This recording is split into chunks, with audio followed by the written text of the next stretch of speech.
కరీంనగర్ పట్టణంలో కేంద్ర ప్రభుత్వ చేనేత మంత్రిత్వ శాఖ రాష్ట్ర చేనేత శాఖ ఆధ్వర్యంలో ఏర్పాటు చేసిన ప్రత్యేక చేనేత వస్త్ర ప్రదర్శన అమ్మకాలు 2025ని జిల్లా కలెక్టర్ పామెలా సత్పతి నిన్న రాత్రి ప్రారంభించారు.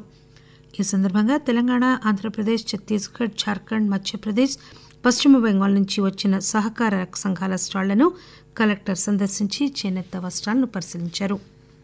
కరీంనగర్ జిల్లా కేంద్ర చేనేత మంత్రిత్వ శాఖ అడిషనల్ డైరెక్టర్ విద్యాసాగర్ ఆకాశవాణి ప్రతినిధితో మాట్లాడుతూ 14 రోజుల పాటు ఈ ప్రదర్శన జరుగుతుందని చెప్పారు.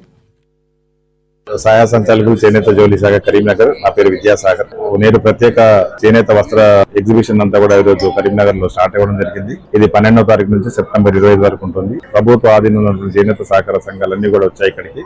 చేనేత సహకార రంగం నుంచి వాళ్ళ యొక్క వస్త్రాలను ఇక్కడ ఉంచి విస్తృతంగా వారి యొక్క ప్రదర్శన మరియు అమ్మకం రెండు కూడా ఉంటుంది. కాబట్టి అన్ని రకాల అందరూ కూడా దీన్ని వచ్చి చూసి ఆనందించగలరని కోరుచున్నాను.